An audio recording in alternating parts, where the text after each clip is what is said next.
लेकिन बावजूद उसके उसे लकड़ियां तोड़ने रोज जंगल में जाना पड़ता था। यही नहीं, दिन भर की तोड़ी लकड़ियां उसे शाम को बाजार में बेचने भी खुद ही जाना पड़ता था। और कहने की जरूरत नहीं कि तब कहीं जाकर रात को उसे दो निवाले नसीब होते थे। वाकई बड़ा कष्टपूर्ण जीवन था उसका। यह तो ठीक, पर उसकी असली शामत वर्षा ऋतु में आ जाती थी। अक्सर तोड़ी हुई लकड़ियां भीग जाती थी और बेचने के लायक न बचती।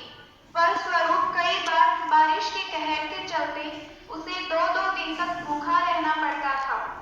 यह उम्र और ऐसा कष्ट, वह पूरी तरह थक गया था। अक्सर दुखी होकर प्रार्थना भी करता था कि हे मौत के देवता, तू मुझे उठाता क्यों नहीं है? मुझसे नाराज है मौत के देवता, तुमने मुझसे छोटे छोटों को उठा लिया, फिर मुझसे क्या दुश्मनी है तेरी? वाकई उसका दर्द उसकी प्रार्थनाओं में पूरी तरह झलक पड़ता था। लेकिन एक दिन कमाल हो गया। ऐसी ही हताश मनोदशा में उस दिन वह पेड़ के नीचे बैठकर फिर मौत के देवता को पुकार पुकार कर जीवन से मुक्त करने की प्रार्थनाएं कर रहा था। उसका एक ही रोना था कि मुझे कब